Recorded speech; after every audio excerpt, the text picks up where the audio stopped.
देखिए, जनपद गोरखपुर के थाना रामगढ़ ताल क्षेत्र में 16 नवंबर को एक प्रतिष्ठित होटल में एक शादी का मांगलिक कार्यक्रम चल रहा था।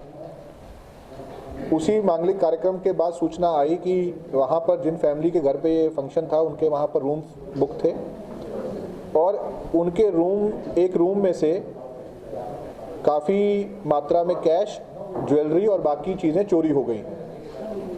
इस तरह की घटना एक प्रतिष्ठित होटल में इस तरह की घटना जब घटित हुई तो उसको बहुत ही गंभीरता से लिया गया। वादी द्वारा जो जानकारियां दी गई उसके आधार पर मुकदमा पंजीकृत किया गया। होटल से सभी सीसीटीवी कैमरास को एक्सेस किया गया। घटनास्थल का निरीक्षण अधिकारियों द्वारा करने के बाद ये संज्ञान में आया कि एक व्यक्ति जो कि उस शादी समारोह से या रिश्तेदारी से संबंधित नहीं है, ना ही इन्वाइटेड है, वो होटल में आता है। वो जो वादी हैं उनको कॉल भी करता है अपना होटल स्टाफ बनके, और होटल स्टाफ को कॉल करता है जो बुकिंग जिन्होंने किया है वो बनके, और होटल से उस कमरे का एक्सेस ले लेता है, की ले लेता है, चाबी ले लेता है अपने आप को गेस्ट दिखाते हुए, और फिर एंट्री करके उसमें जो भी वैल्यूएबल्स है उसकी चोरी करके वहाँ से चला जाता है। इससे ये भी बात क्लियर हुई कि वो एक ही व्यक्ति था जो आया था, उसके साथ कोई और व्यक्ति नहीं था।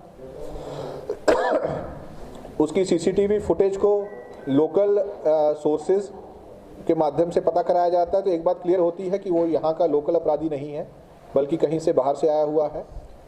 उसको ट्रेस करने के लिए, क्योंकि एक बहुत ही स्पेशलाइज्ड तरीका है घटना करने का, इस चीज़ को ट्रेस करने के लिए एक नई टेक्निक जिसको कि ओपन सोर्स इंटेलिजेंस कहा जाता है, OSINT जिसको बोला जाता है, उसका इस्तेमाल किया गया। इंटरनेट, सोशल मीडिया व अन्य माध्यमों से इस तरह के मोडस ऑपरेंडी की घटनाओं के बारे में जानकारी की गई, उसकी फ़ोटो को भी वायरल किया गया। तो इन सभी चीज़ों से एक बात संज्ञान में आई कि इसी तरह की घटना हरियाणा राज्य के करनाल डिस्ट्रिक्ट में भी गत वर्ष हुई थी, और उसमें एक व्यक्ति जो उसी घटना में ट्रेस होकर के जेल गया था। जिस जेल में गया था वहाँ से जब इन्फॉर्मेशन ली गई तो उसकी फ़ोटो और बाकी जानकारियाँ प्राप्त हुई। वो फ़ोटो हमारे सीसीटीवी कैमरा से मैच हुई, जिससे ये क्लियर हो गया कि इसी व्यक्ति द्वारा इस तरह की घटना की गई है और पूर्व में भी इस तरह की घटना वो कर चुका है। इन सारी जो हमारे पास इन्फॉर्मेशन थी उसके आधार पर इस व्यक्ति को अरेस्ट किया गया है, जिसका कि नाम जयेश रावजी सेजपाल। ये मूलतः गुजरात का रहने वाला है, वर्तमान में मुंबई में रह रहा है, और ये पिछले 24 साल से सन 2000 से इसी तरह की घटनाएं देश के विभिन्न राज्यों में कर रहा है, जिसमें कि मुंबई, आगरा, जयपुर, कोयम्बटूर, हैदराबाद, जयपुर, केरल, रामपुर, कलकत्ता, लखनऊ और भी कई ऐसे राज्य और सिटीज़ हैं जिसमें इसने ये घटना करी है।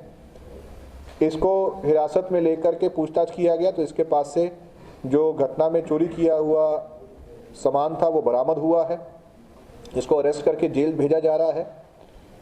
जो वादी हैं उनके द्वारा इसमें जो सहयोग किया गया है उसके लिए भी हम उनका धन्यवाद करते हैं, और पूरी टीम जिसने इस ऑलमोस्ट 1 महीने की जो ये परिश्रम है उसमें उनको ये सफलता मिली है। SP सिटी साहब के निर्देशन में मैं उनको भी, पूरी टीम को इसके लिए बधाई देता हूँ।